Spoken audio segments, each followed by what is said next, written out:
안녕하세요. 저는 결혼 25년 차 40대입니다. 결혼을 한 지 벌써 20년이 넘었다 생각을 하니 세월이 참 빠르다 생각이 드네요. 결혼 기간만큼이나 여러 가지 일들이 있었지만 저는 저희 가족 얘기를 한번 해볼까 해요. 저는 새아들 중 맏이에게 시집을 간 맏며느리랍니다. 시동생들은 남편보다 10살은 더 어린 동생들이었고 저희가 결혼을 할 때에도 시동생들은 아직 성인이 되지 않았던 시기였어요. 그러다 보니 결혼을 하고 나서 나이가 많으셨던 시부모님을 대신해서 시동생들을 데리고 와 뒷바라지도 해주었습니다. 사실 20대에 시집을 와서 중고등학교 남자아이 둘과 같이 생활하는 건 쉽지 않았지만 정말 제 친동생들처럼 대해주었죠. 그것 때문에 남편은 저에게 항상 고마워했어요. 여보, 힘들지 않아? 내내 가게일 보다가 집에 와서 동생들 뒷바라지 해주느라 당신 참 고생이 많아. 내가 정말 미안해. 당신 나한테 시집 오지 않았으면 더 편하게 살 수 있었을 텐데 나한테 시집 와서 이런 고생하는 게 아닌가 싶어서 말이야. 혹시라도 동생들이 당신 말 안 들으면 언제든지 나한테 말해. 내가 따끔하게 혼내줄 테니까. 어머니 아버지도 참 너무하시지. 동생들을 이렇게 맡겨버리시다니. 여보, 괜찮아. 어머님, 아버님 연세도 있으시고 일하시느라 바쁘시기도 하잖아. 우리랑 사는 게 동생들한테도 더 좋고 그 시골에서 살면서 먼 학교까지 통학하는 게 더 힘들지. 우리 집에서 학교까지 얼마 안 걸리는데 여기서 사는 게 더 나아. 그리고 도련님들 둘 다 집에 와도 밥 먹고 잘 시간밖에 없잖아. 말 안 듣고 싶어도 그럴 시간도 없고. 그리고 도련님들 너무너무 나한테 잘해주니까 걱정하지 마. 오히려 나는 든든한 장정 3사람이 우리 집에 있다고 생각하니까 더 좋은걸? 역시 우리 여보는 마음이 넓어서 좋아. 내가 정말 당신한테 잘할게. 어머니 아버지도 당신한테 항상 고마워하고 있어. 동생들도 거리낌 없이 받아주고 거기다가 매일 아침밥도 챙겨주고 말이야. 자기 자식이어도 하기 힘든 일인데 당신은 살뜰하게 잘 챙겨주잖아. 이거 어떻게 보답을 해야 할까? 내가 늘 고민하고 있다니까. 보답은 무슨? 솔직히 결혼하면서 시동생들이랑 살 생각하니까 나도 걱정 많이 했었거든? 근데 오히려 더 편하게 잘 지내는 것 같아. 어머님, 아버님도 나한테 더 잘해주시고 신경도 많이 써주시잖아. 서로 더 조심하게 되니까 난 이게 더 나은 것 같다고 생각해. 그러니까 당신도 나한테 보답할 생각으로 말하지 말고 지금 이렇게 서로 잘 지내는 걸 감사하면서 지내자. 알았지?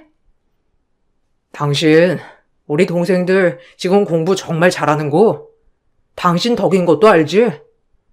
이거는 진짜 당신 덕분이야. 걔네들 집에서 통학했으면 매일 1시간씩 등하교해야 했는데 우리 집에서 편하게 지내면서 걸어서 학교 가잖아. 거기다 아침도 든든하게 챙겨줘. 주말이면 먹고 싶다는 거 다 해주고. 이런 형수님이 어디 있어? 당연히 내가 보답해야지. 동생들도 나중에 커서 다 보답할 거야. 나는 다른 것보다 나중에 도련님들 결혼하고 나면 이렇게 행복하게 잘 지냈으면 좋겠어. 나는 외동딸이었잖아. 지금 이렇게 북적북적거리면서 지내는 게 얼마나 신기하고 재밌는지 몰라. 엄마 돌아가시고 나서 가게 운영하면서도 나랑 같이 할 동생들 있었음 참 좋겠다 싶었는데 나는 당신이 정말 부러워. 그래서 나도 당신 가족에 속하고 싶은 마음이야. 남편은 새 아들로 북적북적하게 자랐지만 저는 외동딸로 자랐어요. 평생을 식당을 하시던 부모님 때문에 항상 학교에서 돌아오고 나서도 집에서 혼자 있었던 때가 많았는데 시댁은 그런 분위기가 아니었죠. 오히려 결혼하고 나서 제 편이 든든하게 생긴 것 같아서 좋았어요. 저는 고등학교를 졸업하고 부모님 가게를 물려받았습니다. 그때 당시 엄마 아빠의 몸이 좋지 않으셔서 저도 부랴부랴 물려받았었는데 이미 그때가 가게를 운영한 지 50년 차였어요. 할머니에게서 엄마가 물려받고 다시 제가 물려받았던 곳이었는데 사실 그때는 제 의지로 받았던 건 아니었어요. 그래도 열심히 운영을 하다 보니 단골이셨던 시부모님 눈에 제가 들어오게 되었고 그렇게 남편을 소개받아 결혼까지 하게 되었죠. 남편은 저보다 훨씬 잘난 사람이었어요. 공부도 잘했고 거기다가 능력도 출중해서 고졸에 장사하는 저와는 어울리지 않았었는데 시부모님께서는 남편에 비해서 저를 더 훌륭한 사람이라고 칭찬해 주셨어요. 은정아, 나는 너를 내 며느리라고 생각하지 않아. 나는 널 내 딸이라고 생각하지. 돌아가신 사돈께는 미안한 말이지만 은정이 너 같은 딸 한 명만 있었으면 내가 정말 너무너무 행복할 것 같아. 우리 상철이도 공부 잘하고 훌륭하게 제 갈 길 가고 있지만 사실 난 은정이가 더 대단하다고 생각해. 20년 넘게 너희 가게 가면서 지켜본 넌 항상 부모를 위하고 따뜻한 아이였어. 그러니까 네가 정말 훌륭하다는 걸 느끼면서 살았으면 좋겠어. 아휴, 어머님, 제가 무슨 훌륭해요. 어머님 밖에서 그런 소리 하시면 다들 웃어요. 당연히 저희 남편이 더 훌륭하죠. 공부도 저보다 훨씬 잘했고 직장도 저보다 훨씬 좋고요.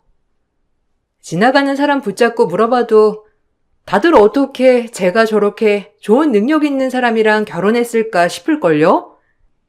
저야말로 어머님 아버님께 항상 감사드려요. 부족한 저를 이렇게 사랑해주고 위해주셔서요. 네가 얼마나 훌륭한 사람이고 귀한 사람인데 공부를 잘하는 건 노력하면 그럴 수 있지만 심성이 좋은 건 노력한다고 될 수 있는 게 아니야. 내가 살아가면서 느끼는 게 그런 거야. 너는 누구보다 심성이 곱고 착한 아이란다. 상철이보다 솔직히 난 네가 너무 아깝지. 효심이 깊은 아이고 어른을 위해 줄 줄 아는 아이니까. 은정아, 우리 아들들 잘 부탁할게. 내가 너에게 너무 큰 부담을 주는 건 아닌가 싶구나. 아니에요, 어머님. 전혀 부담 아니에요. 어머님도 무작정 시동생들 챙기라 한 것도 아니고 제가 그러겠다고 한 거잖아요. 그러니 너무 걱정하지 마세요. 어머님, 아버님은 그동안 건강만 챙기시고 저랑 오래오래 보고 살아요. 아셨죠? 시동생들은 제가 알아서 잘 챙길 테니까 어머님, 아버님께서는 오래 건강하게 사시기만 하세요. 결혼을 할 때부터 시부모님은 저희 친정의 결혼을 적극적으로 권하셨어요. 오히려 친정에서 남편의 조건이 부담스럽다고 하실 정도였는데 시부모님은 제가 너무나 마음에 드신다면서 정말 몸 하나만 오게 모든 걸 준비해 주셨죠. 나중에 여쭤보니 20년 동안 가게를 오고 가시면서 제가 크는 걸 보셨는데 제 심성과 태도가 너무 마음에 드셨다고 하셨어요. 아무리 노력해도 안 되는 게 심성이라면서 그것 하나만으로도 당신들의 자식보다 훨씬 훌륭하다면서 적극적으로 결혼을 추진하셨죠. 절 인정해주고 아껴주시는 시부모님을 위해서 전 더 잘하려고 노력을 했어요. 그 흔한 시집살이 한 번 없이 절 아껴주셨고 엄마가 돌아가실 때에도 저보다 더 장래를 신경 써서 치러주셨어요. 그 덕분에 전 부모님께서 모두 돌아가시고 난 후에도 외로움 없이 잘 지낼 수 있었죠. 시동생들은 전부 공부를 잘했는데 그래서 다들 사자 직업을 달 수 있는 대학에 진학을 하게 되었습니다. 대학에 들어가서도 시동생들은 저희 집에서 생활을 하면서 대학을 다녔어요. 제가 시험 기간이면 직접 도시락도 싸주기도 했고 빨래도 다 해줬었죠. 오로지 공부에만 전념할 수 있도록 생활을 제가 담당하고 남편은 학비를 담당했어요. 그 덕분인지 시동생들은 한 번도 어긋나지 않고 대학까지 모두 좋은 성적으로 졸업을 했습니다. 졸업을 하고 둘째 시동생은 의사가, 셋째 시동생은 검사가 되었죠. 첫 월급 받던 날 시동생들은 저희에게 감사하다며 카네이션 꽃다발을 안겨주기도 했어요. 형수님, 저 오늘 처음으로 월급 받았어요. 제일 먼저 형수님한테 선물 드리고 싶었어요. 이거 카네이션이요. 사실 엄마 아빠한테도 감사하지만 전 형수님한테 더 감사해요. 형수님께서 챙겨주신 교복이며 참고서며 아침밥으로 제가 이 자리까지 온 거 아시죠? 형수님 고생하시고 저희 신경 써주신 거 항상 감사하게 생각해요. 저 이렇게 일하고 있으니 앞으로는 형수님께 더 보답하면서 살게요. 도련님, 그럴 필요 없어요. 저야말로 도련님이랑 같이 지내면서 재미있었는걸요? 솔직히 애들도 태어나고 시끄럽고 정신 없었을 텐데 그런 거 한번 티도 안 내고 애들이랑도 잘 놀아주고 저야말로 고맙죠. 도련님들 아니었으면 애들 키우는 것도 버겁고 힘들다 느꼈을 거예요. 도련님들 잘 되는 모습 보니 제가 다 뿌듯하네요. 저는 더 바랄 거 없어요. 도련님들 잘 자리 잡아서 좋은 짝 만나 사는 게 제 바람이에요. 저도 딱 형수님 닮은 여자 만나서 결혼하는 게 꿈이에요. 항상 형한테는 말하거든요. 형은 절대 그런 사람 못 만난다고 했지만 어쨌든 제가 꼭 형수님처럼 마음씨 넓은 여자 만나서 꼭 소개해 드릴게요. 형수님 정말 감사합니다. 저희 가족들 모두 형수님께 감사하며 살고 있어요. 형수님은 별거 아니라고 하셨지만 정말 저라면 절대 하지 못할 일들을 형수님은 꿋꿋이 하셨잖아요. 정말 감사해요. 아니에요. 다 같이 북적북적 지내면서 저도 오랜만에 가족애를 느껴서 너무 행복했어요. 그나저나 이제 짐 옮긴다고 하니 아쉽긴 아쉽네요. 그래도 10년 세월을 함께 했는데 아쉽기도 하지만 앞으로 더 좋은 일 있겠죠. 절 이렇게 항상 생각해줘서 고맙게 생각해요. 도련님들 아니었으면 제가 이런 뿌듯함을 느낄 수 있었을까 싶기도 해요. 저야말로 고마워요. 직장 때문에 시동생들은 하나둘씩 독립을 했고, 독립을 하고 나서도 시동생들은 주기적으로 집으로 찾아와 같이 식사도 하고 시간을 보내곤 했답니다. 시동생들은 항상 저에게 감사하다고 말을 했지만 사실 저 역시 시동생들에게 고마운 마음이 컸어요. 거기다가 10년이 넘는 세월을 함께하면서 정말 제 친가족과 마찬가지로 친밀해졌고 애틋한 마음도 생겼죠. 그렇게 잘 커준 시동생들은 어느덧 결혼을 할 때가 되었답니다. 결혼을 하고 싶은 사람이라며 항상 시동생들은 동서들을 미리 저희 집으로 데리고 와 소개해주기도 했어요. 두 동서들은 모두 전문의였어요. 둘째 시동생이 결혼을 하고 나서 1년 있다 막내 시동생이 결혼을 했는데 시부모님께서는 각자 집을 해주셨고 저희는 비슷한 동네에서 살게 되었어요. 막내 시동생까지 결혼을 하고 나서 모두 처음으로 시댁에 모였을 때 시부모님께서는 항상 가족의 우애가 중요하다고 강조를 하셨죠. 막내까지 결혼을 하고 나니 이제는 정말 우리 할 일을 다 했다고 생각이 드는구나. 우리는 다른 거 바라는 거 없어. 너희들끼리 싸우지 않고 잘 지내는 게 우리 바람이지. 여기에 조금 더 보태자면 우리가 가고 나면 항상 큰형과 형수님을 부모라고 생각하면서 존중하면서 지냈으면 좋겠구나. 작은애랑 막내가 들었는지 모르겠지만 둘째랑 막내가 고등학교 때부터는 형수님과 같이 살았어. 그러면서 뒷바라지를 형이랑 형수님이 다 해주셨지. 지금 이렇게 훌륭하게 잘 큰 것도 그 덕이 있는 것이니 우리 애들이 형과 형수님을 애틋하게 생각하더라도 어느 정도 이해를 해줬으면 좋겠구나. 너희들도 이제는 가정을 꾸렸으니 무엇보다 가정이 우선이라는 점 명심하거라. 어머님, 그래도 저희 남편이 열심히 공부하지 않았으면 이렇게까지 잘 될 일이 없었지 않았을까요? 들어보니까 자정까지 학교에서 자율학습하다가 거의 집에는 늦게 들어가고 아침 새벽부터 나와서 학교 갔던 것 같던데 어머님, 너무 형님 치켜 세우시는 것 같아요.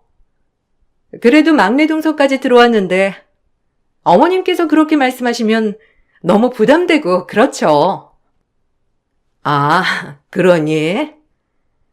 내가 하는 말은 너희가 형님한테 잘해야 한다고 강요하는 게 아니라 우리 애들이 형수님을 잘 챙겨도 너무 이상하게 보지 말란 뜻에서 하는 말이란다. 우리 애들이 알아서 너희한테 말은 했겠지만 아무래도 불편할 수 있는 사이일 수 있으니 미리 내가 말하는 거란다. 너무 서로 불편하게 생각하지 말고 편하게 지내라는 뜻에서 하는 말이니 오해하지 말거라. 에이, 제가 오해할 게 뭐가 있겠어요? 저나 막내 동서나 의사라서 서로 바쁘고 형님이랑 마주칠 일도 별로 없을 텐데요, 뭐. 형님은 식당 하시니 형님 나름대로 바쁘실 테고 저희야 뭐 괜찮아요. 어머님께서 이렇게 말씀 안 하셔도 저희 남편들 형수님께 얼마나 잘하는지 저도 잘 알고 있어요. 저희가 잘 안 해도 남편들이 알아서 잘할 테니 어머님도 너무 신경 쓰지 마세요. 시부모님이 사이좋게 지내라고 가끔씩 말할 때면 동서는 왠지 선을 긋는 듯한 느낌이 들었어요. 처음에는 저만 그렇게 느끼는가 보다 생각을 했는데 시부모님께서 돌아가시고 난 후부터는 분란이 눈에 띌 정도로 보였어요. 막내 시동생이 결혼을 하고 얼마 지나지 않아 시부께서 돌아가셨고 그 후 얼마 못 가 시모께서 병환으로 돌아가시게 되었어요. 돌아가시기 전에 이미 재산은 모두 똑같이 동등하게 나눴는데 나중에 재산을 정리하러 만났던 자리에서 동서들은 몫이 제대로 나뉜 것 같지 않다면서 의문을 제기했죠. 아니, 어머님 정말 재산 제대로 나누신 거 맞아요? 혹시 어머님 돌아가실 때 유언 다르게 하신 건 아니에요? 형님이 어머님 병간호 하셨으니 무슨 말 하셨던 거 아실 거 아니에요? 아무리 그래도 좀 이상해서요. 동등하게 나눴다곤 하지만 솔직히 다른 재산이 있는지 없는지 우리가 알 수가 없는 거 아니겠어요? 어머님께서 혹시라도 형님께 살짝 말해둔 걸 형님이 말을 안 한 거일 수도 있는 거고. 안 그래, 동서? 맞아요. 형님이야 20년 넘게 어머님 옆에 계셨으니까. 동등하게는 무슨? 어머님 하신 말씀 들어보면 전혀 그러지 않았을 것 같은데. 형님, 사실대로 말씀해 주세요. 우리야 며느리니까 남이라고 쳐도 자식들은 아들 셋인데 형님만 보고 재산 한쪽으로 몰아서 준 거면 좀 너무하죠. 솔직히 형님께서 남편들 뒷바라지 했다곤 하지만 재산이랑은 좀 별개 아닌가요? 동서들, 내가 아까 전에도 설명했잖아. 어머님, 아버님 재산 이제 남아있는 거 많이 없고 애초에 결혼하면서 어느 정도 나눠준 거야. 이번에 돌아가시면서 남아있는 재산 동등하게 나눈 거고 내 말을 못 믿겠다면 동서들이 알아서 한번 알아봐.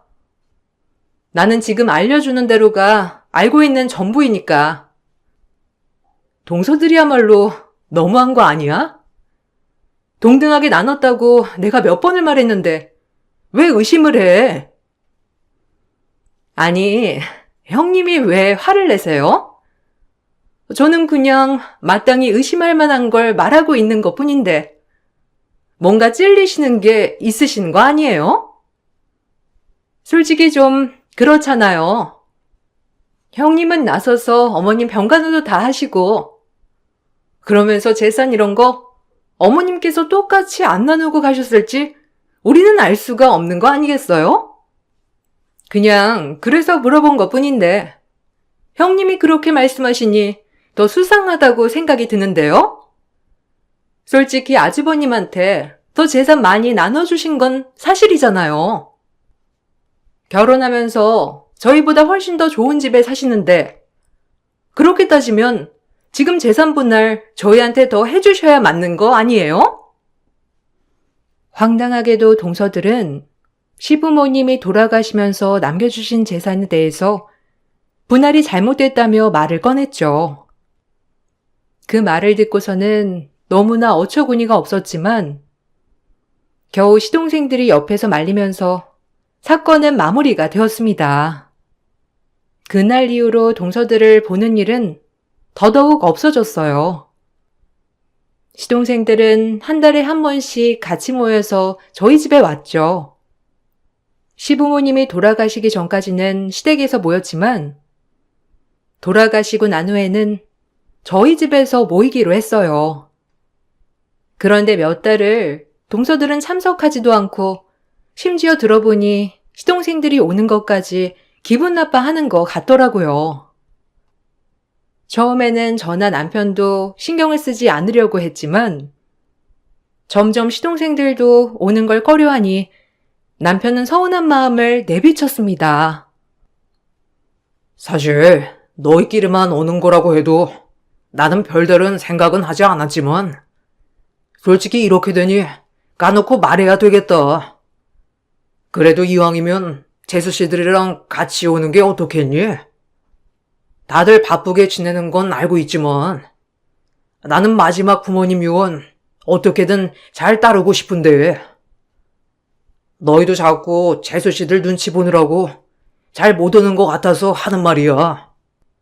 아니면 우리끼리라도 오해는 풀고 지내야 하지 않겠어? 우리도 마음은 그러고 싶지. 근데 바쁘다면서 못 오겠다고 하는데 억지로 끌고 올 수도 없고 어쩌겠어. 부모님 돌아가시고 난 후부터는 갑자기 이렇게 획 돌아버리는 걸 보니 참 내가 결혼을 잘못했다 싶기도 해. 이제 와서 어쩌겠어, 형. 내가 나중에 잘 얘기를 해볼게. 재수씨도 아마 우리 아내랑 같이 어울려 다니면서 얘기 듣다 보니 둘이서 짝짝꿍이 맞는 모양이더라고. 당분간은 우리끼리만 여기 와야 할 것 같아. 아니에요, 도련님. 괜히 동서들이랑 싸우지 마시고 억지로 오는 건 저희도 원하는 건 아니에요.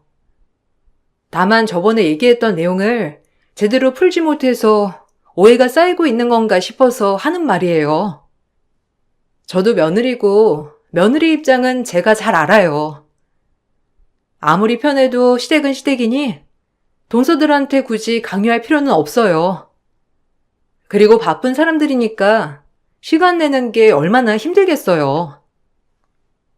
제가 형수님께는 정말 면목이 없어요.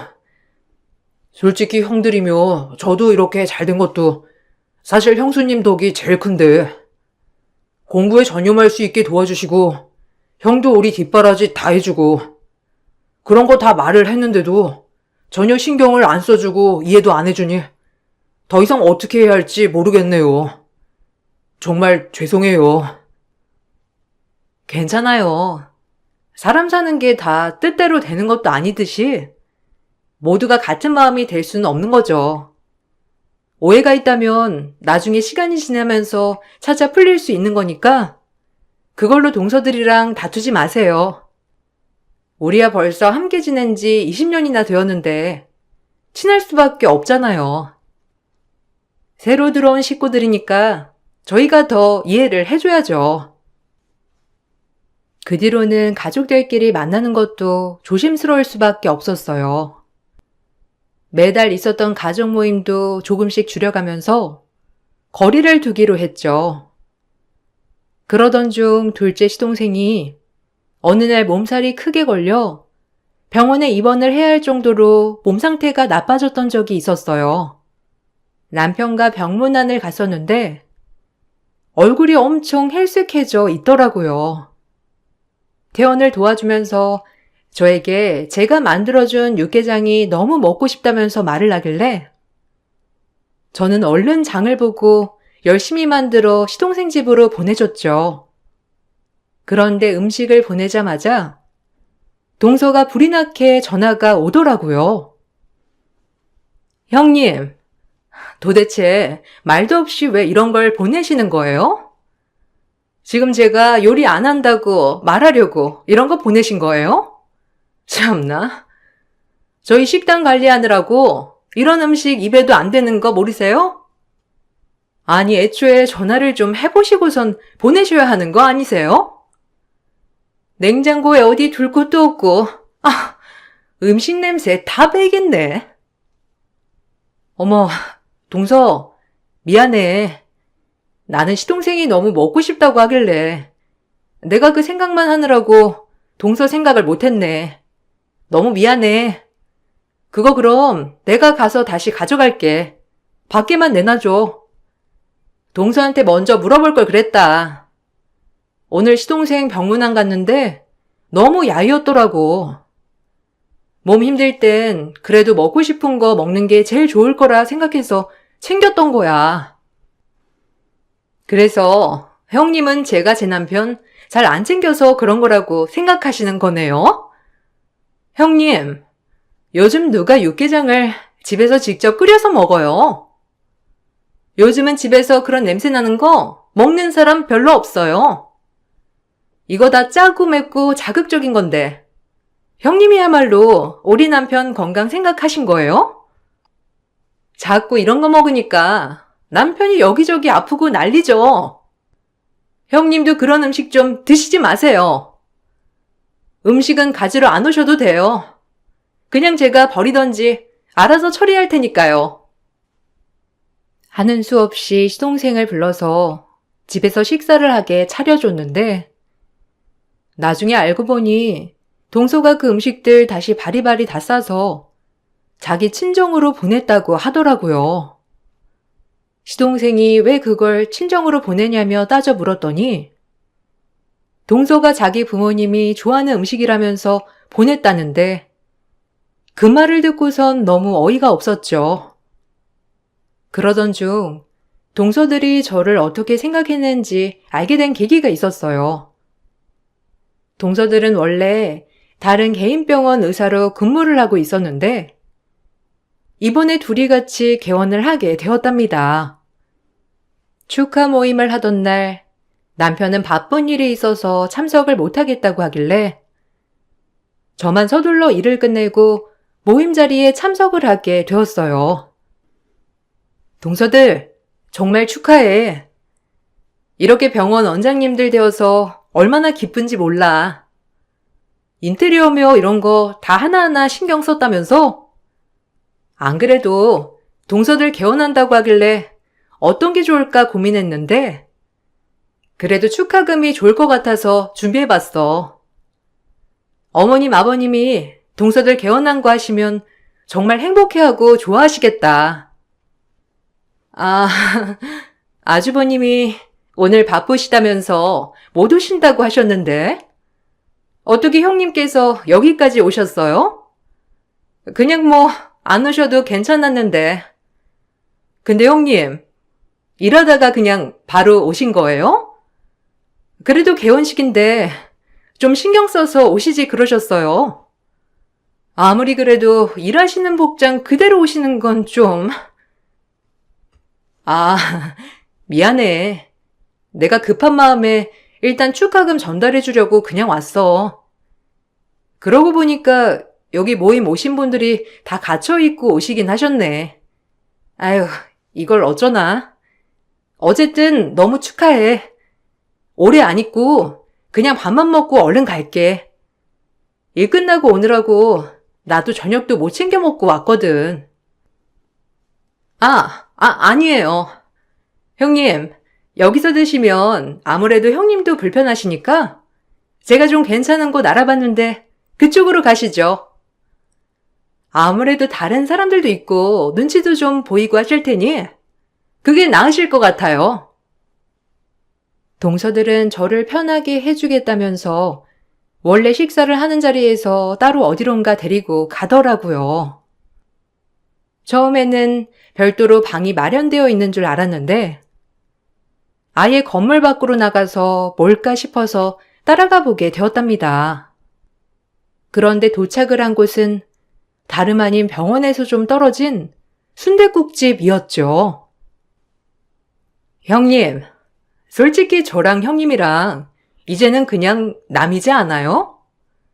시부모님도 안 계시고 제가 보기에는 자꾸 시부모님 행세하려고 하시는 것 같은데 그럴 필요 없어요. 저는 형님 전혀 신경 쓰이지 않으니까. 지금껏 내내 눈치 드렸는데 이해를 못 하시는 것 같아서 제가 직접 말씀을 드려야 할 것 같아서요. 제발 좀 눈치 좀 챙기세요. 지금 무슨 소리를 하는 거야? 축하해주러 온 사람을 이런 식으로 대접하는 게 어디 있어? 그리고 내가 언제 동서 시부모님 행세한다고 그래? 시동생들도 다 같은 마음인 거야? 동서네가 날 안 봐도 상관은 없어. 그렇지만 나는 시동생들과는 계속 볼 사이니까 이렇게 하면 안 되는 거 아니야? 하여튼 못 배운 장사치랑 겸상 못하겠네. 이래서 내가 못 배운 사람들을 싫어하는 거예요. 한번 말을 하면 들어쳐 먹어야 내가 뭔 말이라도 하지. 아우 진짜. 형님만 빠져주면 우리 집안 딱 수준 높은데. 형님, 눈치껏 어울리는 거 쳐드세요. 황당한 말을 남기고 가려는 두 동서를 보면서 저는 헛웃음이 나오더라고요. 이게 무슨 일인가 싶어 당황스러웠던 것도 잠시 포복절도할 수밖에 없었습니다. 갑자기 포복절도하며 웃는 저를 보면서 동서들은 굉장히 당황스러워했어요. 전 당황한 표정으로 서 있는 두 동서들 앞으로 제 명함을 내던졌습니다. 사실 전 식당도 운영하고 있지만 투자도 하고 있었거든요. 이번에 동서네가 개원을 한 건물도 건물주가 내놓기 전에 1년 계약으로 싸게 계약한 곳에서 개원을 한 거였어요. 동서네야 어차피 다음 건물주도 자신들을 받아줄 수밖에 없겠다 생각을 한 건지 뭔지 생각 없이 임대료가 싸서 그곳을 선택했던 거였죠. 전 이번에 깜짝 서프라이즈 선물로 그 건물을 제가 구입을 하고 임대 비용을 좀 줄여주겠다고 말하려고 했는데 동선의 태도를 보고서는 절대 그러면 안 되겠다 싶더라고요. 동서들은 제가 그 건물의 주인이 된 걸 듣곤 부랴부랴 저에게 연락을 해왔지만 전 받지 않았습니다. 1년 계약이 끝나고 전 계약을 연장하지 않았죠. 그제야 동선에는 다른 곳을 알아보려고 부단히 노력을 했지만 본인들 처지에 맞는 곳을 찾기가 쉽지 않았던 모양이더라고요. 결국 저에게 뒤늦게 찾아와서 사과를 했어요. 형님, 제가 정말 잘못했어요. 제가 생각이 너무 짧았어요. 형님한테 못된 말 했던 거 정말 사과드릴게요. 그러려고 했던 건 아닌데 시부모님도 형님을 너무 예뻐하시고 남편도 형님 말이라면 무조건 들어야 한다고 해서 제가 마음속으로 형님 질투하고 있었나 봐요. 이번에 개원하면서 그래도 떳떳하게 자랑할 수 있을 거란 생각에 그만 너무 죄송합니다. 한 번만 봐주세요. 맞아요, 형님. 저도 가족들이 너무 형님을 예뻐하셔서 질투가 나서 그랬어요. 저희 이번에 계약 연장 못하면 다른 곳으로 가야 하는데 솔직히 저희 지금 옮길 여력도 없고 의료기기 비용도 다 못 갚았어요. 올해 임대해달라는 말은 안 할게요. 저희 지금 개원하면서 차림 비용만 벌 때까지 연장해 주시면 안 되나요?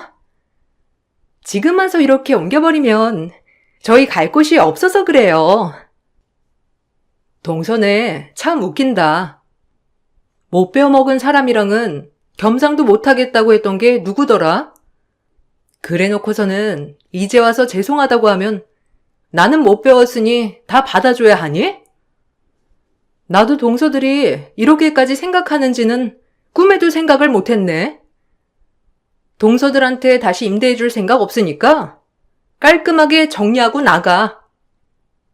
그리고 거기 비워둘 거니까 동선의 원상태로 되돌려 놓아야 하는 거 알고 있지? 형님, 제발 부탁이에요. 저희 이거 개원하면서 있는 돈 없는 돈 다 끌어다 써서 지금 나가면 이거 다 빚더미 되는 거예요. 한 번만 부탁드려요. 저희가 너무했던 거 저희도 알고 있어요. 평생 반성하면서 살 테니까 한 번만 용서해 주시면 안 될까요? 내가 왜 그래야 되지? 나보다 훨씬 잘난 건 너네들이잖아. 그런데 내가 왜 너네 사정을 다 봐줘야 하냐고. 그렇게 무시할 때는 언제고. 너네가 그렇게 생각한 거 아니었어? 뒤로 호박씨 까는 게 나라고 생각했으면서 왜 이래? 우리 그냥 하던 대로 하자고. 이제 와서 미안하다 어쩐다 쇼하지 말고 니들이 알아서 해결해. 사실 처음에는 저도 동서들에게 어느 정도 혼을 주고 싶어서 말을 한 거였지만 남편이며 시동생들도 모두 절대로 계약을 연장해주지 말라고 말을 꺼냈어요. 시동생들은 그동안 참아왔던 얘기를 마구 쏟아냈죠. 둘째 시동생은 이미 동서가 사채하는 것 때문에 정이 떨어질 대로 떨어졌다고 말을 했어요. 이번 사건 이전부터 저에 대해서 말하는 것이며 대하는 태도도 마음에 들지 않았는데 이참에 정리할 기회인 것 같다면서 말을 했죠. 결국 둘째 시동생은 증거를 제출해서 소송하고 갈라지게 되었습니다. 셋째 시동생은 당장 소송은 하지 못했고 별거를 하고 있어요. 그동안 저에 대해서 부당 대우를 한 증거들을 차곡차곡 모으고 있었고 어느 정도 정리가 되면 소송을 할 것이라고 하더라고요. 시동생들이 다들 이혼하고 별거를 하니 걱정이 컸지만 오히려 시동생들은 저를 찾아와서 이번 기회로 너무 많은 걸 느꼈다고 하더라고요. 저와 남편은 어떠한 조건 없이 자신들을 위해 희생을 했고 특히나 저는 말 그대로 남편의 동생들일 뿐인데도 정말 친동생처럼 대해줬었는데 동서들에게 이런 이야기를 수도 없이 했음에도 불구하고 저를 무시했다는 것은 그만큼 제대로 된 사람이 아니라고 느꼈대요. 단순히 형수인 저에게 못하는 것만으로 이혼을 한 것이 아니라 사람으로서 존중을 해주지 않으니 더 이상 함께할 이유가 없다는 시동생들의 말에 저도 수긍을 할 수밖에 없었어요. 솔직히 저도 보이는 게 중요하다고 생각해서 의사 와이프면 좋겠다 생각했던 게 컸어요. 부모님도 좋아하셨고, 사회적으로 보이는 것도 좋았으니까요. 그렇지만 아무리 잘난 사람이라고 해도 인성까지 다 갖춰졌다고 볼 수는 없더라고요. 어머니 아버지 계실 적엔 그나마 생각하는 척 하더니만 돌아가시고 나서는 내내 자기 친정에만 제가 잘하길 바라고 더 이상은 저도 힘들어서 못하겠어요. 나도 마찬가지야, 형. 와이프가 자기 친정에는 일주일에 한 번이고 두 번이고 아무 때나 가자고 하더니만 형네 집에는 절대로 갈 수가 없대. 웃기지? 엄마 아빠가 유언한 내용 기억 안 나냐고 하니까 살아있는 사람들이 더 중요한 거 아니냐고 하더라고. 그래 놓고서는 자기 집은 절대로 챙겨야 하는 게 너무 웃겼어. 마치 난 가족이 없는 것처럼 하더라고. 형수님, 죄송해요. 이렇게 된 건 저희 탓도 있어요. 아니에요. 동서들이랑 잘 못 어울리는 건 저도 알고 있었지만 속으로는 저랑 급이 다르다고 생각했다는 게 좀 충격이긴 했죠 뭐. 틀린 말은 아니었는데 막상 실제로 들으니 너무 충격이긴 하더라고요. 그래도 이렇게 되어버린 건 아쉽고 안타까워요. 전 다행이라고 생각해요. 언젠가는 본성이 드러났을 텐데 그나마 결혼한 지 얼마 안 됐을 때 정리하는 게 낫죠. 나중에 시간이 더 지났을 때에는 그땐 더 결정하기 어려웠을 것 같아요. 형수님께는 큰 상처가 되었겠지만 우리 가족이 이번 기회로 더 똘똘 뭉칠 수 있는 계기가 되었던 것 같아요. 그렇게 동서들은 개원을 하면서 생긴 빚까지 더해져 이혼을 하게 되었습니다. 들어보니 다른 개인 병원들을 전전하면서 쉴 틈 없이 일하고 다닌다고 하더라고요. 이후에 저희는 매달 하던 모임을 다시 시작했어요. 시동생들도 처음에는 이혼을 하고 힘들어했지만 더 늦기 전에 결정할 수 있어서 다행이라고 하더라고요. 전보다 저희는 더욱 단단해졌어요. 시부모님께서 돌아가시게 되면서 Y가 될 수 있었지만 여러 가지 사건들을 겪으면서 서로가 서로에게 귀중하고 소중한 존재라는 걸 알게 되었답니다. 제 사연 들어주셔서 모든 분들에게 감사드려요. 여러분들도 소중한 가족들과 행복하게 지내시길 바랄게요. 안녕하세요. 저는 42살에 10살 딸과 현재 행복하게 살고 있는 엄마입니다. 하지만 제 딸과 행복이란 단어를 찾기까지 정말 힘든 일들이 많이 있었어요. 그래도 엄마 믿고 끝까지 잘 버텨준 우리 딸 다정이 정말 고맙고 앞으로 아프지 말고 오래오래 엄마 곁에 있어줬으면 좋겠습니다. 어느 날 갑자기 저희 가족에게 불행이 찾아오게 된 일들이 몇 가지가 있었는데요. 그때는 그냥 대수롭지 않게 생각했어요. 아이가 커가면서 생기는 단순 증상으로 보고 있었고 다정이도 괜찮다며 그냥 넘어가는 일이 많았거든요. 하지만 시간이 지나면 지날수록 점점 다정이 몸 상태가 이상하더라고요. 자주 어지럽다는 말을 하고 피곤하다며 금방 지쳐서 누워버리는 경우가 점점 잦아지다 보니까 병원에 가야 할 것 같아 남편과 상의를 했어요. 하지만 남편은 그냥 단순 빈혈이고 다정이 나이 때는 급격하게 성장하기 때문에 빈혈이 올 수 있다며 푹 자고 일어나면 괜찮다고 저와 딸을 진정시켜 주려고 했습니다. 남편 말대로 저도 그런 말을 주위에서 들었던 것 같아 그냥 넘기게 되었죠. 그런데 다정이 몸에 멍자국이 하나둘 생기더라고요. 어디 부딪힌 데 있냐고 물어보니 그런 건 없었다며 잠깐 스친 경우는 있었다고 하길래 조심히 다니라고 주의를 주었어요. 하지만 느낌이 좋지 않아 병원 가는 거 어려운 일도 아닌데 검사 한번 받아보는 게 좋겠다 생각해 아침에 씻기고 양치를 시키는데 잇몸에 약간의 염증이 생겼는지 피가 나오기 시작했어요. 그래서 몇 번을 입을 헹궜는데 생각보다 잘 멈추지 않더라고요. 그때부터 확신이 들었죠. 제 딸 다정이 몸에 정말 문제가 있구나. 제발 별일 없어야 할 텐데 생각하며 병원에 도착 후 검사받는 동안 마음속으로 제발 아무 문제 없다는 결과가 나올 수 있게 해달라고 쉬지 않고 기도했어요. 그리고 병원에서 듣게 된 병명은 충격적이게도 백혈병이라는 진단을 받게 되었어요. 그 순간 하늘이 노랗게 변했고 생각지도 못한 상황으로 인해 두려움이 너무나 컸습니다. 제 표정이 좋지 않아 다정이도 뭔가 심각하다는 걸 느끼게 된 건지 눈물을 흘리기 시작했어요. 진정을 시켜줘야 하는데 제 눈에 눈물이 멈추지 않았고 다정이는 몸의 면역력이 떨어지게 되면서 발열도 자주 발생이 되었어요. 의사는 최대한 빨리 입원을 해서 치료를 받길 권장했고 그날 저녁 남편이 퇴근하고 이 상황에 대해 얘기했습니다. 아까 병원 다녀왔는데 다정이가 키가 크려고 해서 빈혈이나 발열이 생긴 게 아니었어. 의사 말로는 백혈병이라고 다정이가 현재 집중 치료를 받아야 안전하다고 그러더라고. 정말 열심히 살고 있는데 갑자기 이런 말 듣게 되니 너무 힘드네. 병원에 최대한 빨리 입원을 하면 좋을 것 같다고 하던데 내일 바로 병원에 들어갈 거야. 다정이 목소리 듣고 싶다면 바꿔줄까? 아니, 안 바꿔줘도 돼. 여기 일 끝나고 내가 직접 병원으로 들어가도록 할게. 지금 트럭에 있는 짐을 내려야 해서 정신없으니까 내일 다시 통화하던가 하자. 중간중간 어떤 식으로 진행이 되고 있는지 문자로 상황을 좀 알려줘. 남편은 화물트럭 운전을 하고 있기 때문에 잠도 없이 운전 일을 하며 저희 가족을 위해 열심히 살고 있어요.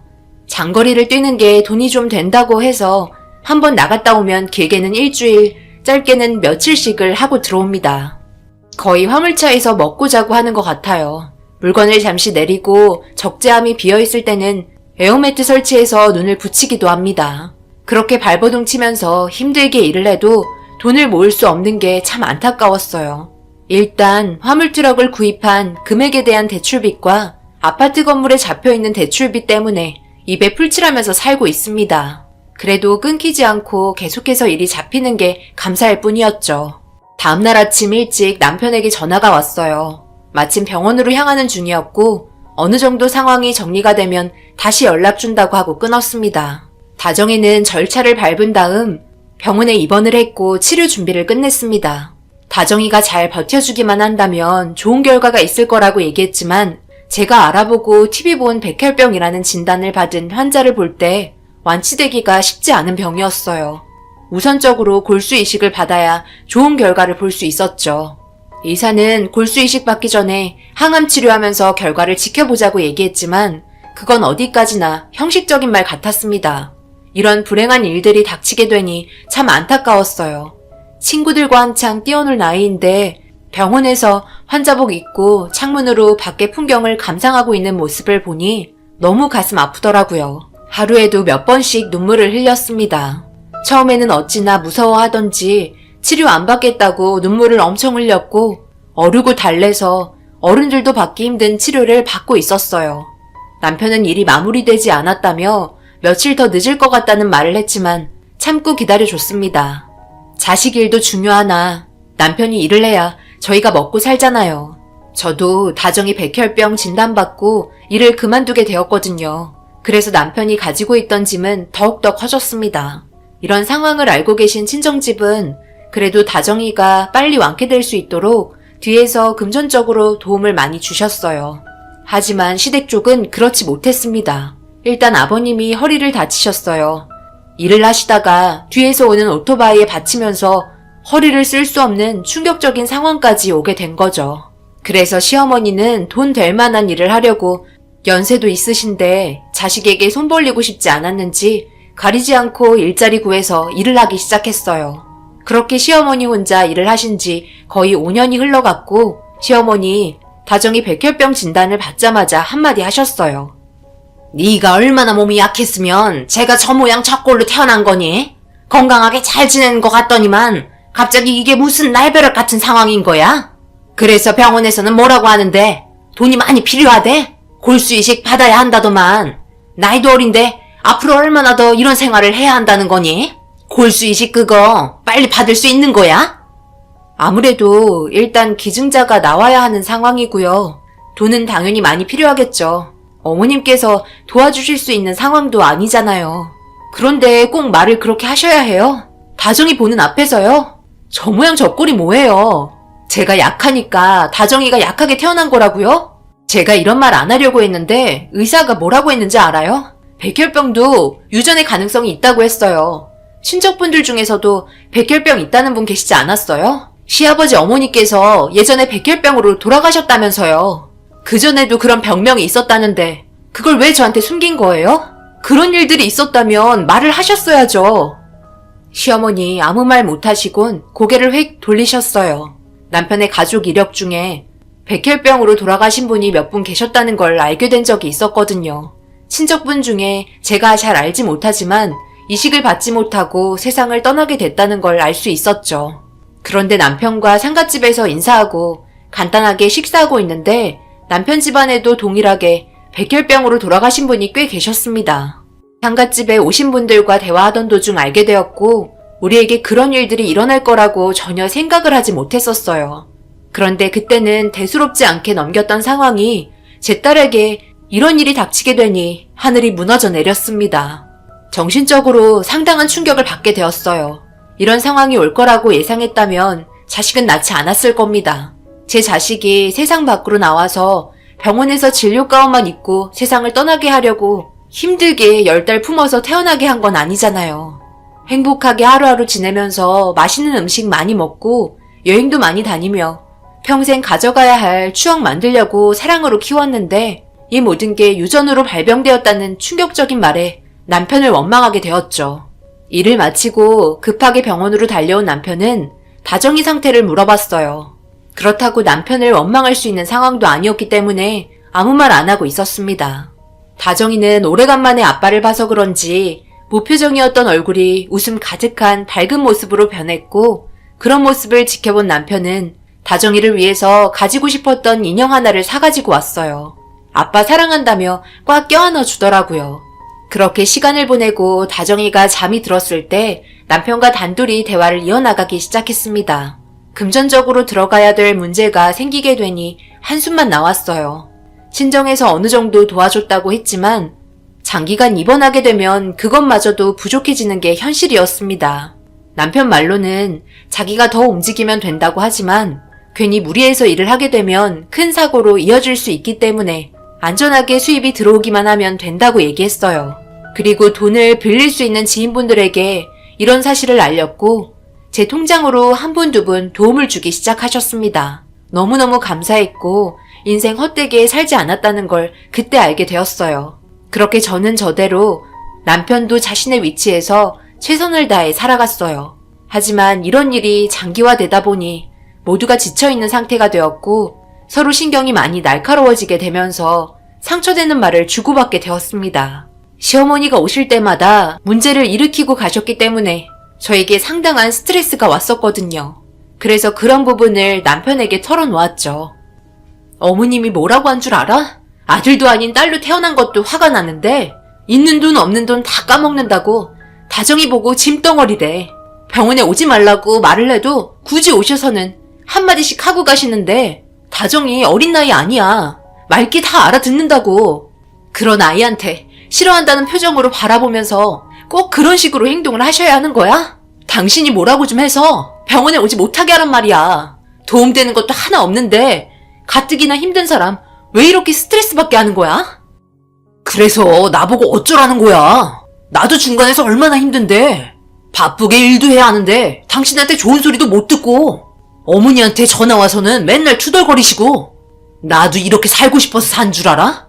죽지 못해 사는 거라고. 잠도 안 자고 힘들게 돈 벌면 뭐해. 맨날 제자리고 좋아지는 환경도 아닌데 나도 당신이랑 결혼한 거 후회한다고. 후회? 누가 후회하는데? 내가 이런 말까지 안 하려고 했는데 당신 집안 백혈병 집안이잖아. 예전에도 몇 분 세상 떠났었다며. 그런데 나한테 그런 사실 숨겼고 한마디 말도 없이 아이 가지게 해서 이런 결과를 얻게 된 거잖아. 나도 이런 식으로 살고 싶지 않아. 남편과 저는 전화만 붙잡으면 싸우기 시작했어요. 몸이 떨어지니 마음까지 떨어지는 것 같았습니다. 서로 예민한 상태면 조심해야 하는 건데 둘 다 스트레스를 많이 받다 보니 좋은 말이 나오지 않더라고요. 더군다나 시어머니의 개차반 같은 성격은 날이 가면 갈수록 점점 더 심해졌어요. 자식도 하나밖에 안 나오면서 그것도 하필 딸인데 백혈병까지 걸렸다고 저를 원망하더라고요. 그래서 남편 집안 내력에 백혈병 걸린 사람들이 있어서 이런 상황이 생긴 거 아니냐고 말을 해도 무조건 제 잘못이랍니다. 얼마나 황당하고 화가 치밀어 오르던지 저도 모르게 주먹이 쥐어지더라고요. 그런 상태에서 장기적으로 지속이 되자 결국 가정이 위기가 오게 되었죠. 그나마 다행인 건 다정이에게 골수 이식을 해줄 기증자가 나왔다는 제일 듣고 싶었던 말을 듣게 되었습니다. 좋은 결과가 있을 테니 안심하라는 의사의 말이 저에겐 어떤 위로의 말보다 좋았고, 친정집안과 시댁집안에 이 사실을 알리자마자 저희 부모님께서 다행이라며 정말 축하해 주셨어요. 다시 예전처럼 정상적인 생활로 돌아갈 수 있는 희망이 생겼기 때문이죠. 하지만 남편과 시어머니는 전화도 없고 문자도 오지 않았어요. 자기 딸이 골수이식을 받게 되었다는데 어떻게 한마디 말도 없을 수가 있는지 너무 기분이 좋지 않았어요. 시어머니는 전화기도 꺼져 있더라고요. 어떻게 가족이라는 사람들이 남보다 못하게 되는 건지 이해할 수 없었습니다. 그런데 다정이가 제 팔을 잡더니 뜬금없이 집에 가고 싶다고 말을 하더라고요. 곧 무균실에 입실해서 골수이식 전에 몇 주 동안 고용량의 항암제를 투여해야 해서 안전하게 치료받고 집으로 돌아가자고 말을 해도 집에 가고 싶다고 떼를 쓰기 시작했어요. 아무래도 오랜 기간 병원에만 계속해서 있다 보니 많이 답답했었나 봐요.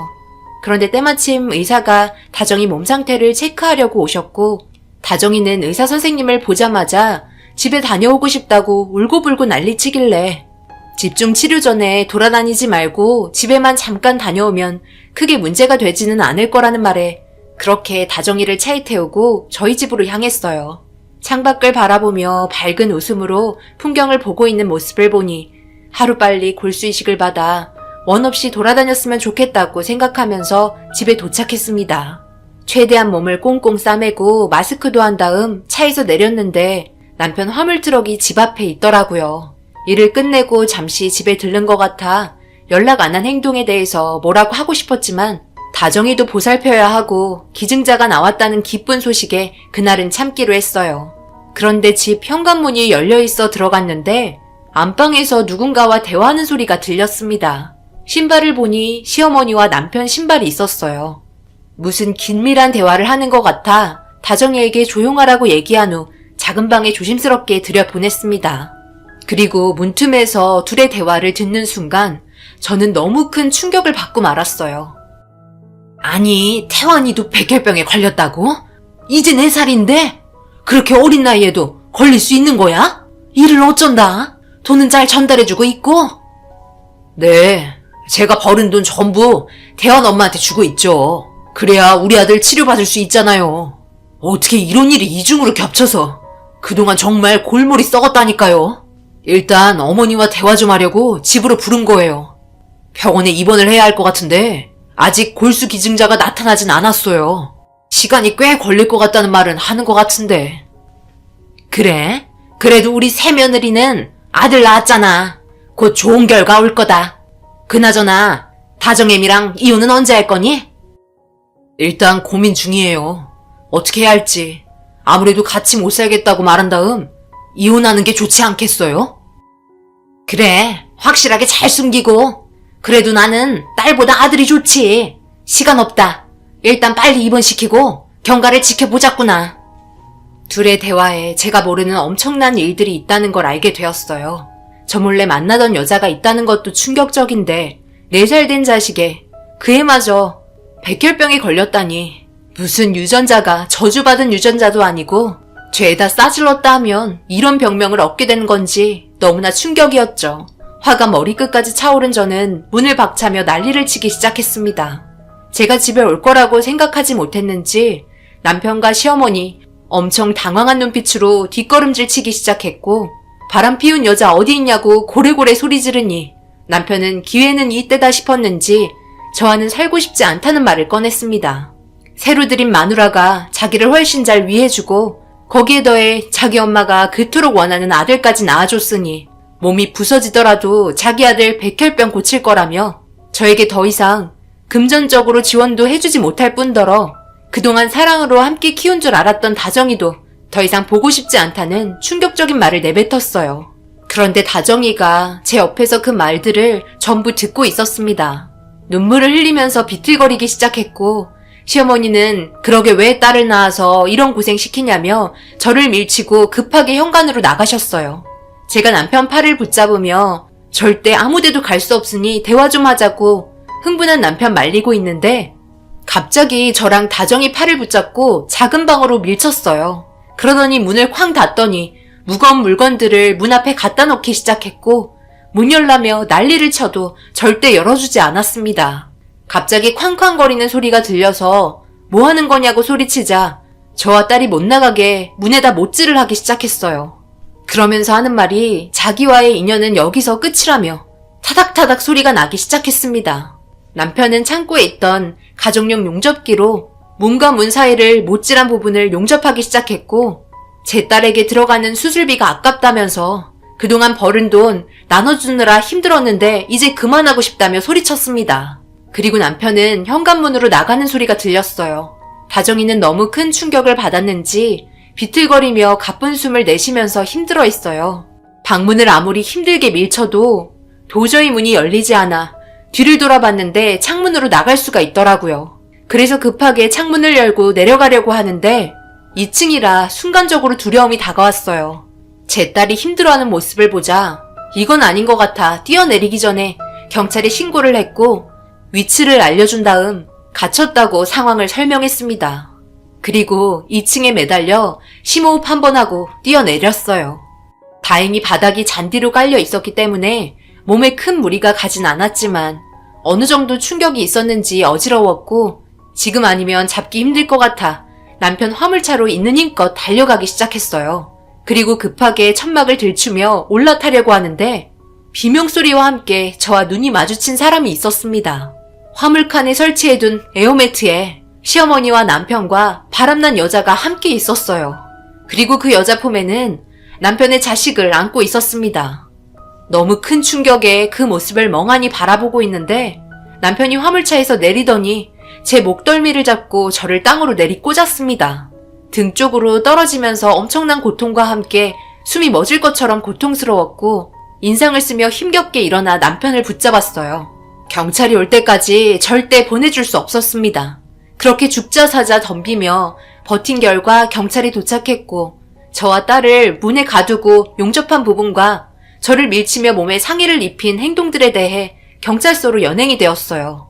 경찰은 집에 들어가 제 딸을 꺼내주었고 다정이는 눈물을 흘리며 아까부터 손에 무언가를 들고 있길래 그게 뭐냐고 물어보자 다정이가 백혈병이 걸리기 전에 남편과 함께 놀이공원에 같이 간 가족 사진이었습니다. 골수이식 끝나고 완치가 되면 놀이공원에 가고 싶었다며 이식 받기 전에 함께 놀이공원 간 사진 보고 싶어서 집에 오고 싶다고 그랬다는 가슴 아픈 말에 결국 눈물이 흐르고 말았습니다.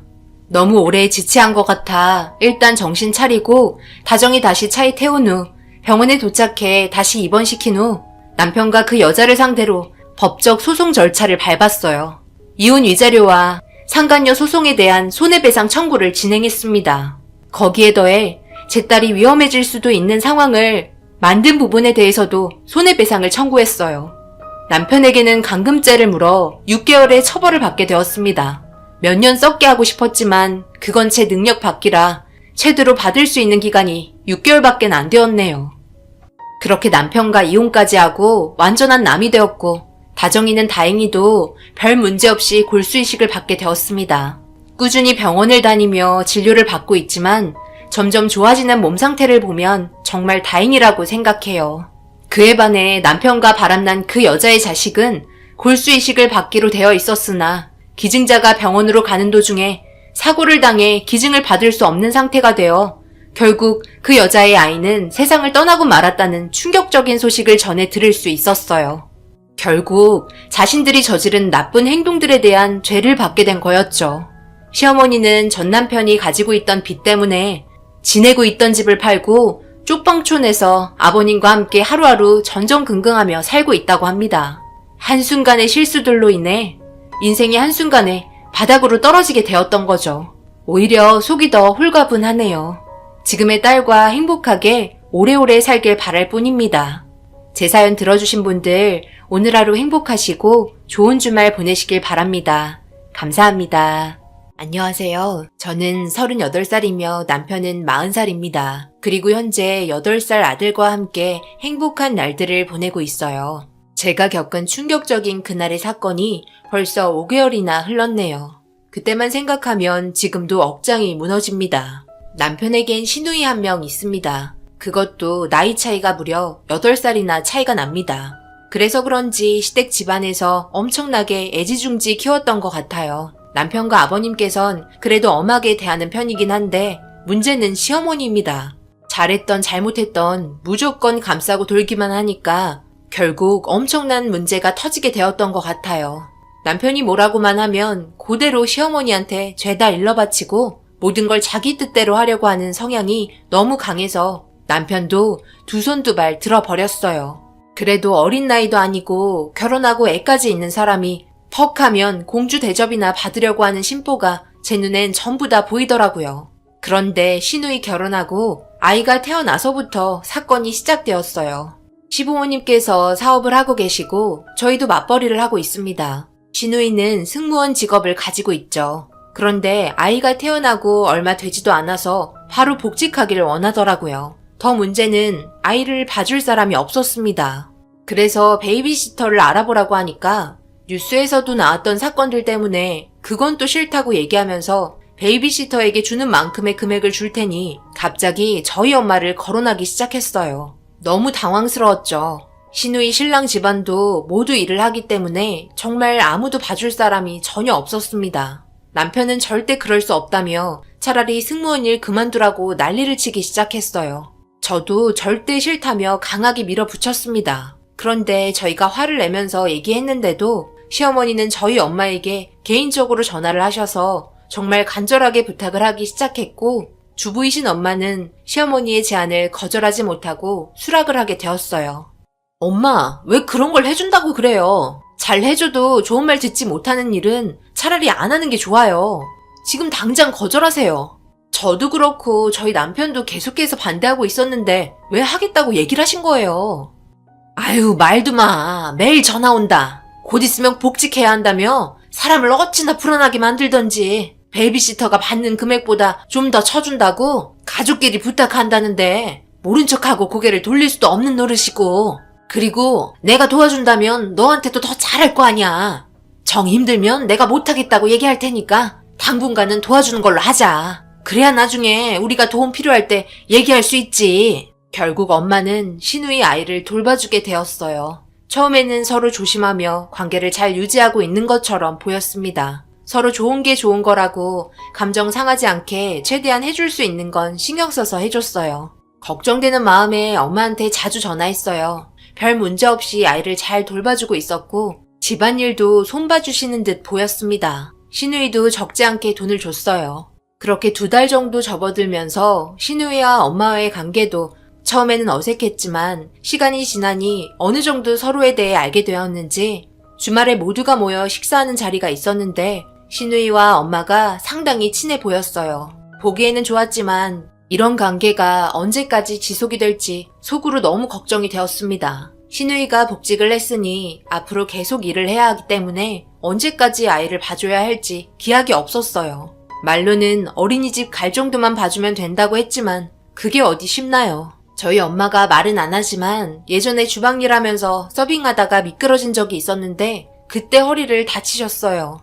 비 오는 날이면 허리가 아프셔서 고생을 하십니다. 그런데도 힘든 내색 하나 안 하시고 최선을 다하시는 모습에 대단하다고 생각했어요. 그래서 식사 자리에서 저희 엄마가 있어서 너무 고맙고 도움이 많이 되고 있다며 분위기 좋은 자리가 계속해서 이어졌는데 시어머니는 가족들이 너무 엄마 칭찬만 하다 보니까 듣기가 좀 거슬리셨는지 웃으면서 얘기했지만 듣는 사람은 기분이 별로 좋지 않았습니다. 내가 일을 해서 그렇지 나도 마음 같아선 손녀 안 봐주고 싶겠어. 다둥께서 허리가 안 좋으신데도 정말 고생 많이 하시는데 나중에 육아하다가 허리 안 좋아졌으니 치료비 달라고 하는 건 아니시죠? 그럴 일은 없겠지만 혹시나 하는 마음에 얘기했어요. 기분 상한 건 아니죠? 고생하고 계시니 많이 드세요. 그래야 또 우리 손녀 열심히 돌보죠.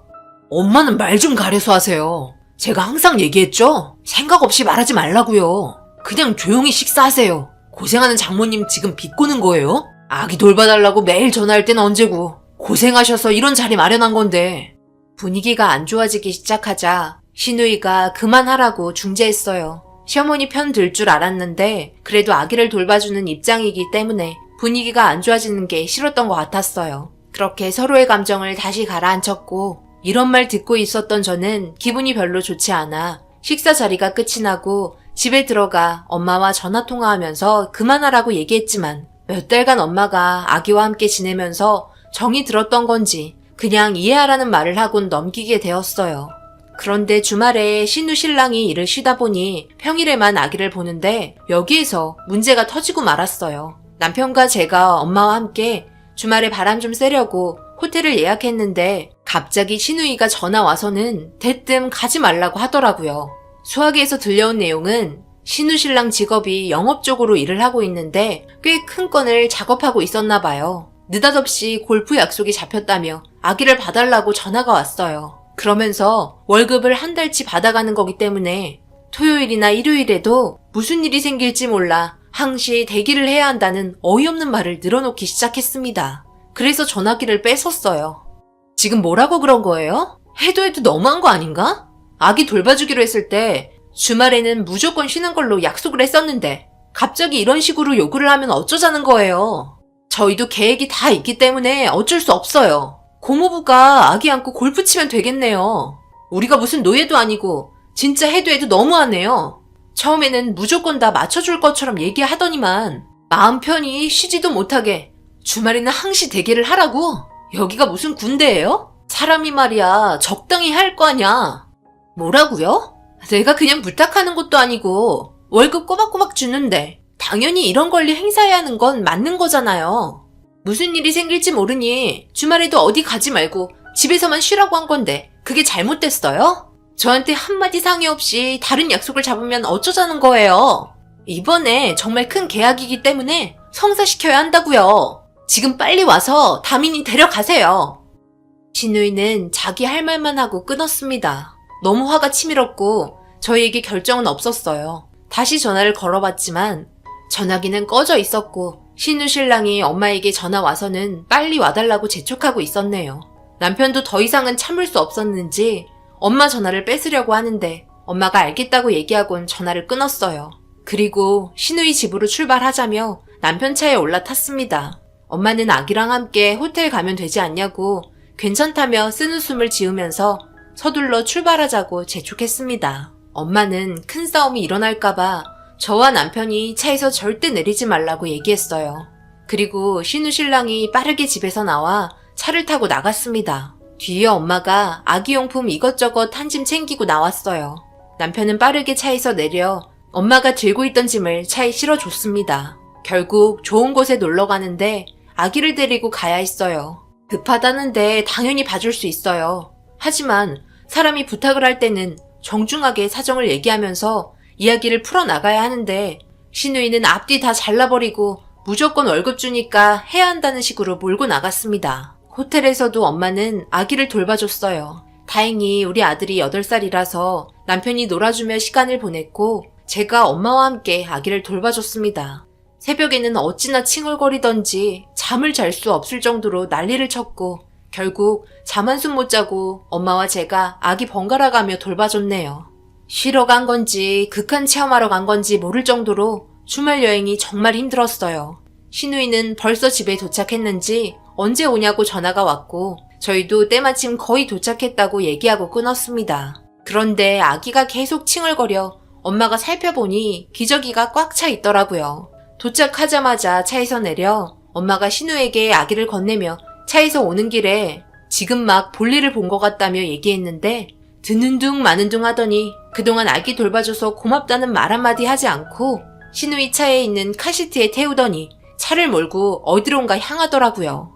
그 모습을 지켜본 남편이 더 이상 참을 수 없었는지 신우에게 전화를 했고 통화 연결이 되자마자 막말을 퍼부었고 이 시간 이후로 아기 돌봐주는 일 없으니 알아서 하라며 난리치기 시작했어요. 혼나야 하는 건 당연했어요.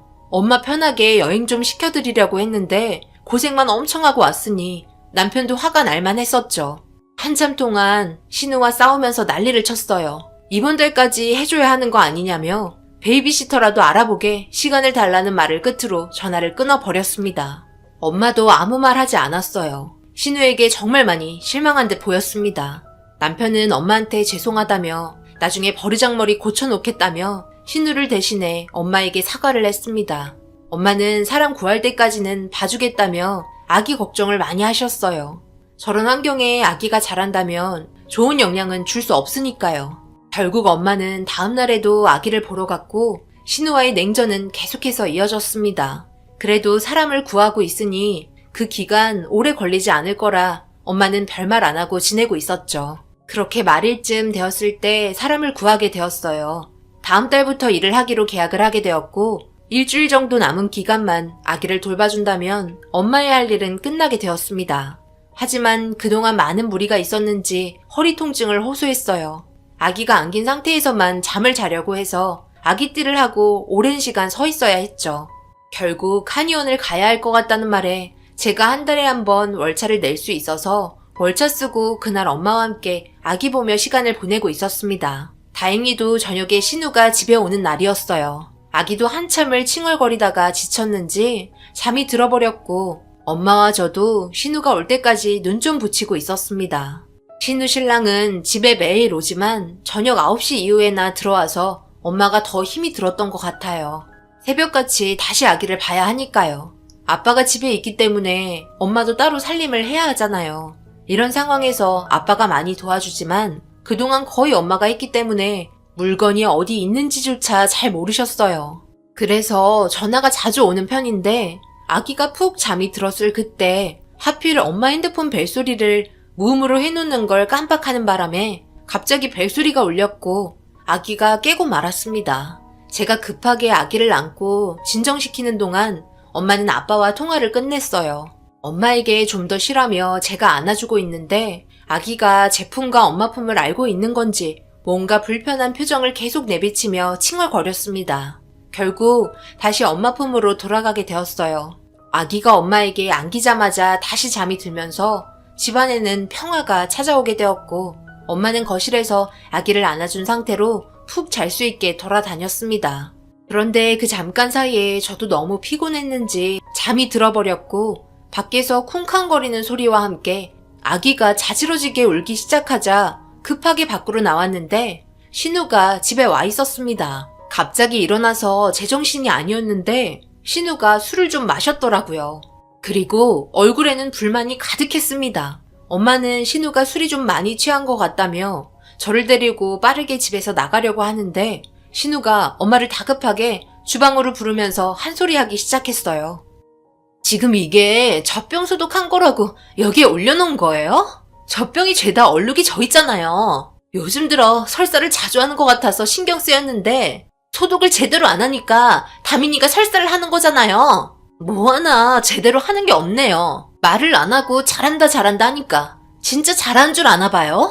애도 키워보셨으면서 이것밖에 못해요? 그러면서 돈은 꼬박꼬박 받아가고 마음에 들게 하는 게 하나도 없어. 이번 달은 일을 너무 못해서 월급 다는 못 드리고 절반만 드릴 테니 그런 줄 아세요. 정말 보자 하니까? 가만히 있으니까 내가 물로 보이니? 부탁해서 도와줬더니만 말을 그런 식으로밖에 못해? 사람이 참는 것도 한계가 있다고. 필요할 때는 꼬리 살랑살랑 흔들더니 이 집 사람 구했다고 이런 식으로 막대해? 내가 돈 보고 도와준 줄 알아? 가족이고 사정이 딱해서 도움을 주려고 한 것뿐인데 그런 마음을 짓뭉개면서 상처를 주는 게 가족으로서 맞는 거야? 내일부터 오지 않을 테니까 공항에 데려가서 돌보던지 알아서 해. 나도 이렇게는 도저히 안 되겠다.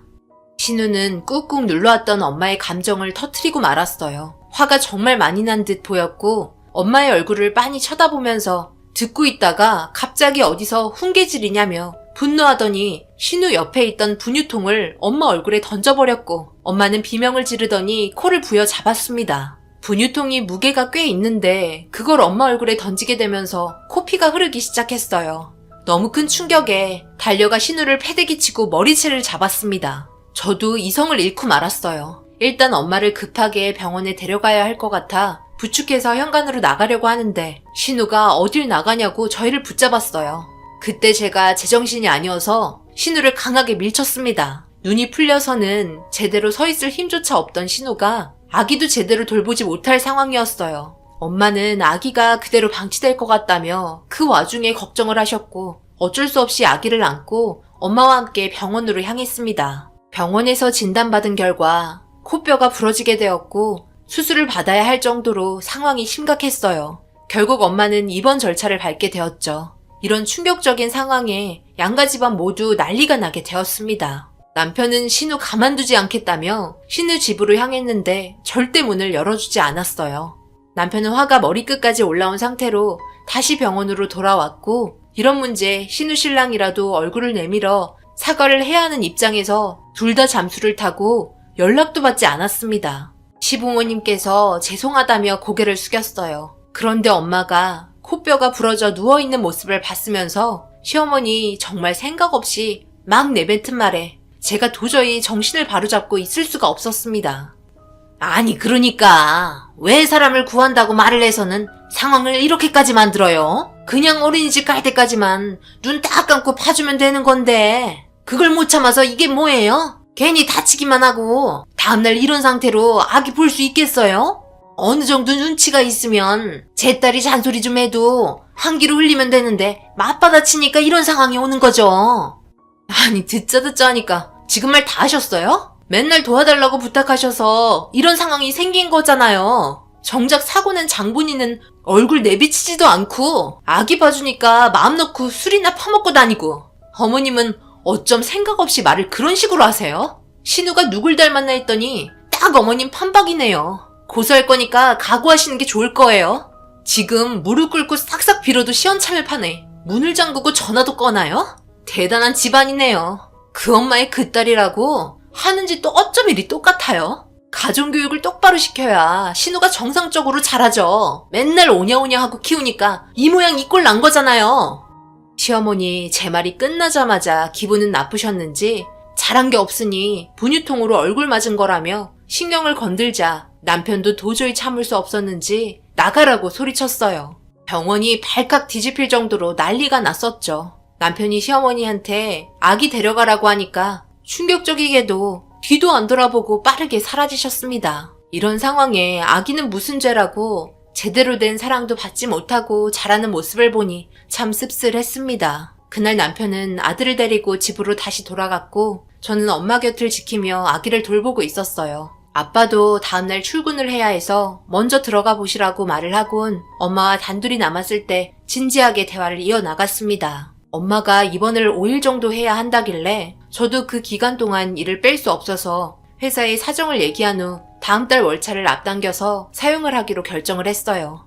도저히 이렇게는 참을 수 없다고 엄마에게 말했죠. 엄마는 일단 아기가 어느 정도 커갈 때까지는 상황을 너무 크게 만들지 말라는 미련한 말만 계속 하길래 도저히 답답해서 제가 알아서 한다고 하곤 그날 하루 뜬 눈으로 밤을 보냈습니다. 다음날 아침이 되고 아기를 안고 신우 집으로 향했는데 아무리 배를 눌러도 나오지 않더라고요. 주차장에도 차가 없는 걸 봐선 딱 보니 새벽같이 공항으로 출근한 것 같았습니다. 더 늦어지면 비행기 타고 가버릴 것 같아 빠르게 공항으로 출발했어요. 도착을 하고 신우를 찾으려고 고객센터로 가려고 하는데 하늘이 도왔는지 타이밍 좋게 신우를 발견했어요.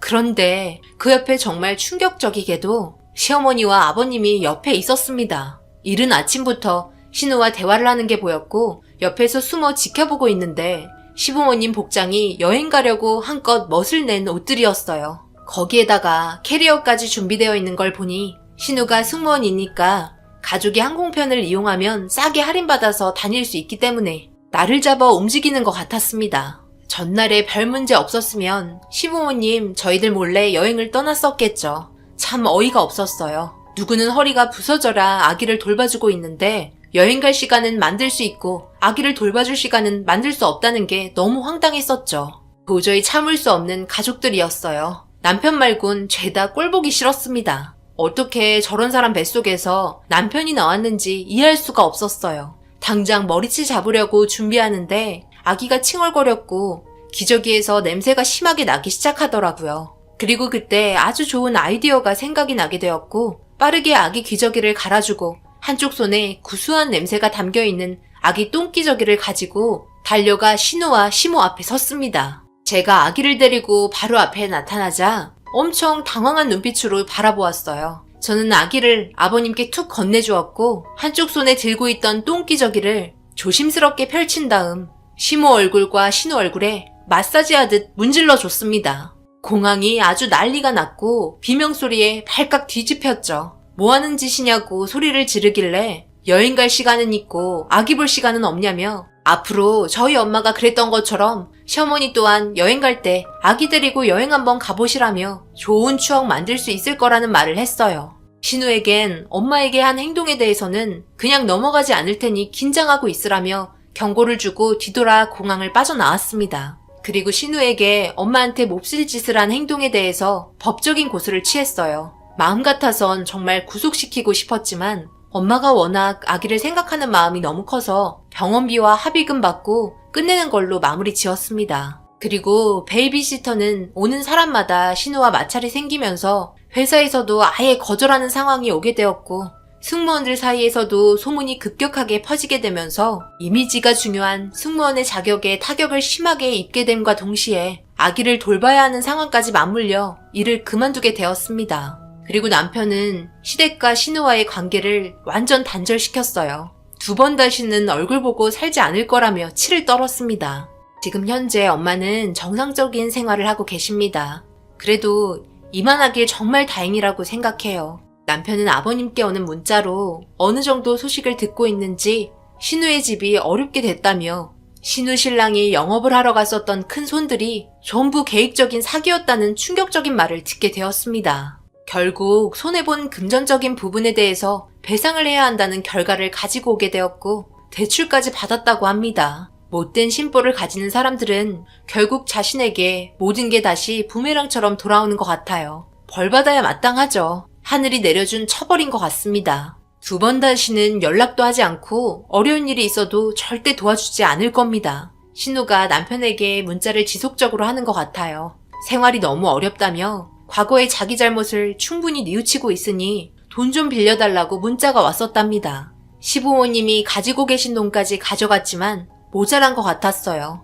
남편은 절대 도와줄 생각 없다고 얘기했고 저 또한 절대 도와주지 말라고 쐐기를 박았네요. 분명 도와줘도 숨통이 트이는 그날 다시 잡아먹으려고 할 게 뻔합니다. 이대로 우리 가족 행복하게 살렵니다. 제 사연 읽어주신 분들 가족관계에 대해서 난감한 상황이 와도 거절할 건 확실하게 거절하세요.